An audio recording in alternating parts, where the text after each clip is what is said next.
Hey y'all, how's it going? It's Cyber Saloon. I hope no matter where you're watching or listening from, you're all staying a little bit toasty. I can't believe it's already December. We're starting to finally move into the winter months. The weather over here where I'm at in the US is already starting to get pretty frigid. But winter kind of works out because it's a good season, at least it has been for me, to catch up on all the games and shows that I've been just neglecting.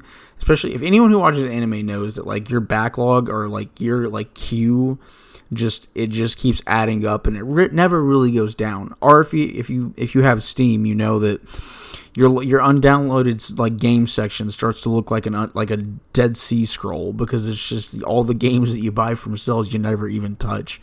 But more so, people generally a little bit, especially after the holidays when they have a little bit more time, they have a little bit more time to kind of catch up on shows or movies or just things that they maybe have seen or in their backlog that maybe they have a little bit more time to check out.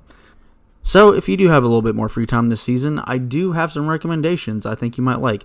If you haven't already, check out some of my series that I've done on Top Shelf, like Urusei Yatsura, Beautiful Dreamer, Sword Art Online, some of the other shows that I've already kind of recommended. But this series is kind of similar to that, but Top Shelf is kind of reserved for my personal favorite film and TV, whereas this series is kind of more focused on if you like this genre or this type of thing, then or show or film, then you might like this as well. It's kind of based on genre. It's a show or movie that I've seen that I think, but that I would recommend to other people.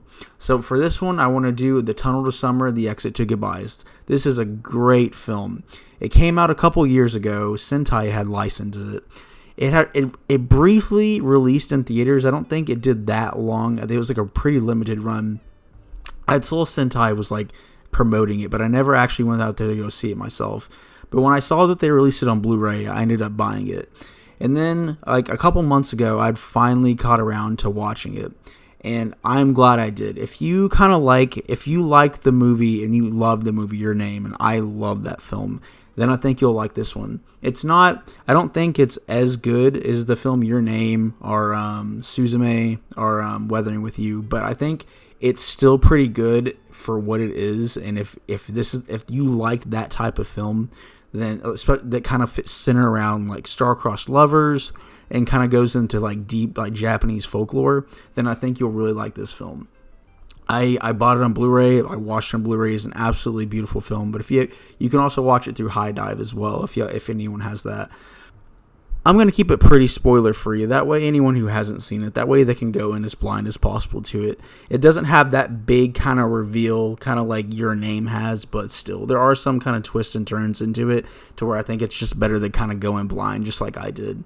Without spoiling too much, it does follow. It follows two young lovers that kind of meet.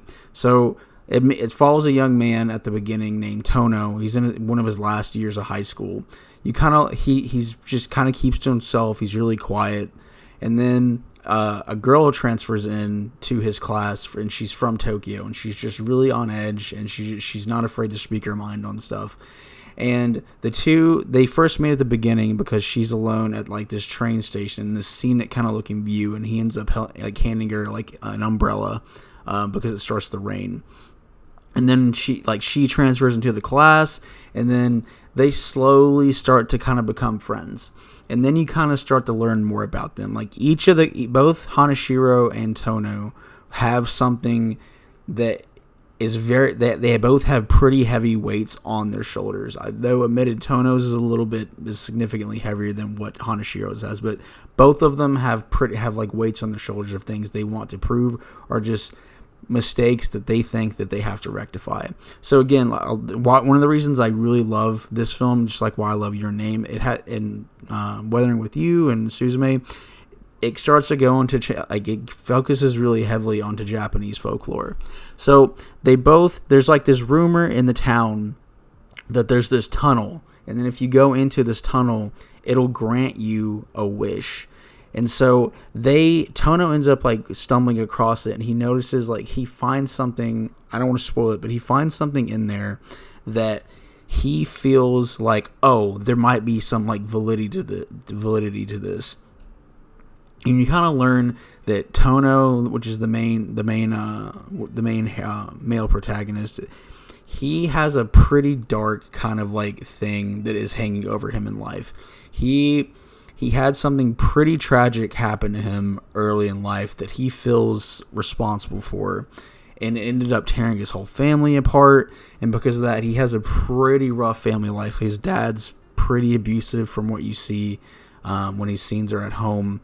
And then you learn on Hanashiro's side, she's extremely driven to become a very successful mangaka because of she had a relative on her parents' side that he drew and wrote this series that she loved, but it was never successful, and she feels like it's kind of on her that, and to kind of be like inspired by her grandpa that, oh, like I want to become this really successful and famous manga artist from kind of inspired by kind of the story that he never got to tell. So they both have pretty deep and good reasons for why they want to go into this tunnel. She views it as like, oh, like she might be able to find, but they're going into it for two very different reasons.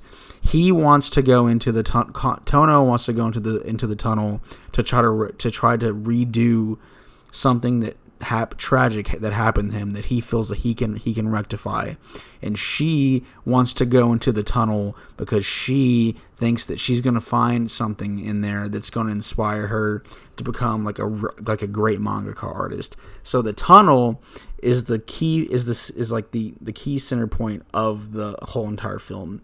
So you learn every 3 seconds that you are in the tunnel, 2 hours goes by in the real world. So it has a cost, and what I mean by that, like the main character and like the main heroine, they both both go into this tunnel, they get little hints of things that are focused or like heavy inspired upon what they want, and the tunnel keeps drawing them in and more to try to inspire them to kind of go to the end.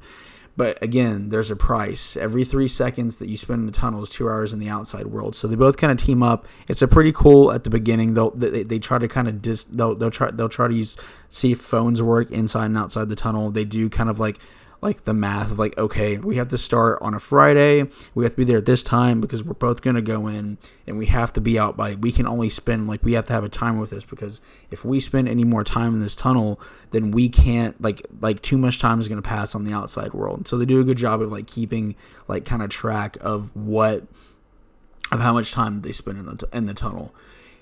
It's not only like a great story, and I'm not spoiling it, but it does have a happy ending. I was really happy that it did. I was kind of worried at first that it was going to have like a bittersweet kind of ending, but I'm happy we got the happy ending we did. I see some people with like, oh, like I don't know, it's like nah, man, like I'm kind of happy. Like I'm a big sucker for like happy endings in like films, especially if they're like romance inspired. But this one, it has a deeper like meaning to it as well. The way that I always interpreted the tunnel is what it's, especially for the main character Tono, like you being able to let go of your past. But he spends so much time in this tunnel trying to rectify something that really wasn't even his fault that happened. I won't spoil it, that happened to him. And it's a good message for people who just end up chasing so many things to rectify something that they can never like move forward from in their life. And it's a really good message about, you need to start living, like learn from your past, but it's just like, don't live in it. Otherwise all this time is going to pass and you're just like, you can't do the things you want to do now. Both of them, I think both Tono and Hanashiro both have pretty satisfying endings to their personal arcs, her as a manga artist and him being able to let go of his past.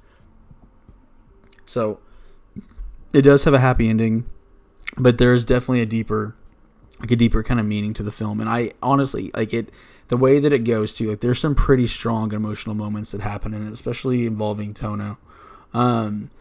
I highly recommend this one. The animation is absolutely stunningly gorgeous. I love the animation in this one. The tunnel is extremely unique looking, the way that it uses lighting inside the oranges.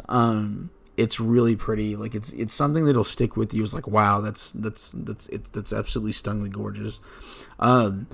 It has great characters. Both Tono and Hanashiro both have really good character arcs, and it ends on a happy note. Like, wow, I'm glad I watched that. Like, so I recommend this one again for those of you who like things in the vein of like Your Name, Weathering with You, or like Suzume. I think you would like this one. I don't think it's at quite that caliber as those films, but it comes close. I will say it comes close. I wish it could have been slightly longer, and I think it could have reached maybe that level. But for what it is, I love this film. It's really good. I have it on Blu-ray. I highly recommend getting the Blu-ray if you don't have it, or if you just want to check it out.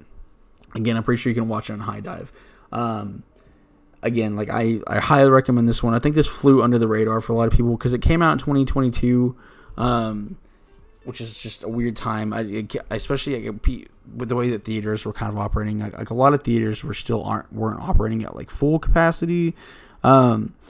So for some people, some screenings were probably pretty limited. And a lot of people may have just not have heard that it came out. Again, I kind of heard it was coming out, but I kind of hated myself for not seeing it in theaters because I think this would have been an amazing film to see in theaters.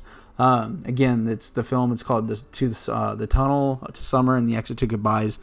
I really recommend seeing this one, y'all. Again, I don't even think it's 2 hours, but I think you'll really like it. Again, if you like the romance films and kind of like Japanese folklore films and kind of the vein of Your Name, Suzume, and Weathering with You, I think you'll really love this one. I highly recommend this one, guys. Seriously, check it out. And if you do, go ahead and let me know. If you've already checked it out, let me know what you think in the comments below. But if not, highly recommend this one, guys. Again, stay warm out there. I think I have one more video that I'm probably going to release before the ending of the year. Take care, y'all. I'll see you on the next one.